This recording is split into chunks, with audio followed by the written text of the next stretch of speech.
সীমান্ত বিরোধ, জঙ্গি গোষ্ঠীর বাড়বাড়ন্ত আর পারস্পরিক অবিশ্বাস সবকিছু মিলিয়ে ফের উত্তপ্ত পাকিস্তান ও আফগানিস্তান সম্পর্ক। এবার একেবারে আফগানিস্তানের বিরুদ্ধে যুদ্ধে নামলো পাকিস্তান। সীমান্তে জোর গুলির লড়াই। গত কয়েকদিন ধরেই দুই দেশের মধ্যে উত্তেজনা বাড়ছে। আফগানিস্তানের বেশ কয়েকটি এলাকায় আকাশপথে হামলা চালিয়েছে পাক ফৌজ। জানা গিয়েছে শুক্রবারও কাবুল এবং কান্দাহারে হামলা চালানো হয়। তারপরেই পাক প্রতিরক্ষা মন্ত্রী খোয়াজা আসিফ ঘোষণা করেন, এবার আফগানিস্তানের সঙ্গে পাকিস্তানের সরাসরি যুদ্ধ হবে। শুক্রবার কাবুলে অন্তত 3টি বিস্ফোরণের শব্দ শোনা গিয়েছে। গত রবিবার পাকিস্তানি হামলার পাল্টা দিতে বৃহস্পতিবার রাতে পাক সীমান্ত পেরিয়ে আক্রমণ করেছে আফগানিস্তান ফৌজ।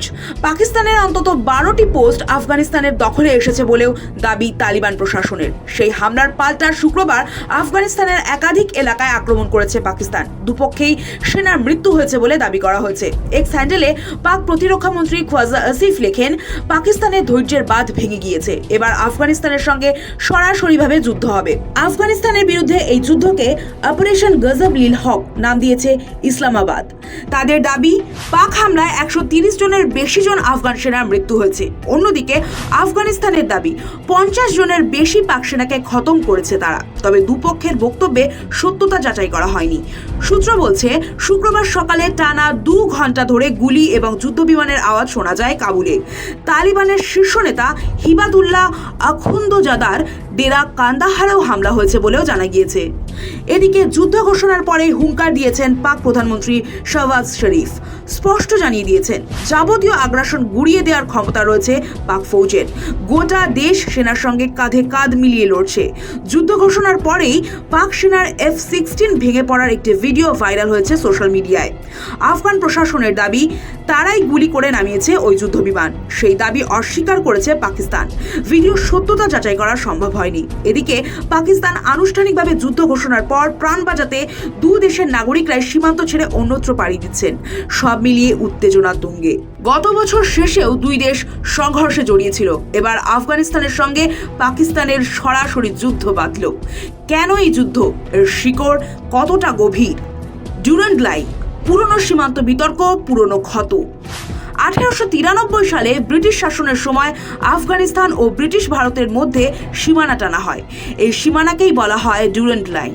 এই লাইনের ফলে পুশতু জাতিগোষ্ঠীর মানুষ দুই দিকে ভাগ হয়ে যায়। পাকিস্তান 1947 সালে তৈরি হওয়ার পর থেকেই আফগানিস্তান এই সীমান্ত মানতে অস্বীকার করে আসছে।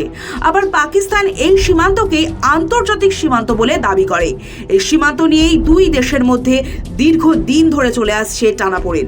পাক আফগান যুদ্ধের একাধিক অধ্যায়। 1893 সালে ডুরান্ড লাইন চুক্তি। 1979 থেকে 1989 পর্যন্ত সোভিয়েত আফগান যুদ্ধ, মুজাহিদিনদের সমর্থন করে পাকিস্তান। 1996 সালে ক্ষমতায় আসে তালিবান। তালিবানকে স্বীকৃতি দেয় পাকিস্তান। 2001 সালের 9/11 পর ক্ষমতাচ্যুত হয় তালিবান। 2007 সালে তেহরিকি তালিবান তৈরি হয়। পাকিস্তানের জঙ্গি হামলা বাড়ে। 2011 সালে কাবুলের পতনের পর ফের ক্ষমতায় ফেরে তালিবান। 2023 থেকে 2025 সাল পর্যন্ত পাকিস্তান ও আফগানিস্তানের মধ্যে লাগাতার অশান্তি। তালিবানকেই দায়ী করে পাকিস্তান। 2025 সালের অক্টোবরে ফের ভয়াবহ সংঘর্ষ। সে সময় আপাতত 48 ঘন্টার যুদ্ধবিরতি হয়। কিভাবে ফের যুদ্ধ বাঁধল? 2021 সালে তালিবান ফের আফগানিস্তানের ক্ষমতায় আসে। পাকিস্তান ভেবেছিল তালিবান TTP জঙ্গিদের দমন করবে, কিন্তু ঘটে উল্টোটা। জঙ্গিরা আফগান মাটিতে আশ্রয় নেয়, পাকিস্তানে হামলা বাড়ায়। পাকিস্তান জঙ্গি ঘাঁটিতে বিমান হামলা চালায়। তালিবান পাল্টা হামলা করে সীমান্ত এলাকায়। ফলে বহু সাধারণ মানুষের যেমন মৃত্যু হয়েছে, উদ্বাস্তু সংখ্যাও বেড়েছে। কেন এই সংঘর্ষ উদ্বেগজনক? এই সীমান্ত এলাকা জঙ্গিদের নিরাপদ আশ্রয়। ফলে জঙ্গি গোষ্ঠীর সক্রিয়তা বাড়বে। যুদ্ধ চললে সীমান্ত বাণিজ্য বন্ধ হয়ে যাবে। নতুন করে উদ্বাস্তু সংকট তৈরি হচ্ছে। চীন, ভারত, রাশিয়া ও ইরান এই সংঘর্ষের উপর নজর রাখছে। সীমান্তের বহু গ্রাম ফাঁকা হয়ে যাচ্ছে। খাদ্য ও ওষুধ পৌঁছচ্ছে না। সবচেয়ে ক্ষতিগ্রস্ত হচ্ছে নারী ও শিশুরা। তবে সীমান্ত সংঘর্ষ শুধু পাকিস্তান ও আফগানিস্তানের মধ্যে সীমাবদ্ধ নয়। এর সঙ্গে জড়িয়ে আছে শতবর্ষের ইতিহাস, জাতিগত সমস্যা, জঙ্গিবাদ আর আন্তর্জাতিক রাজনীতি। এই যুদ্ধ দক্ষিণ এশিয়ায় আরও বড় অস্থিরতা ডেকে আনতে পারে।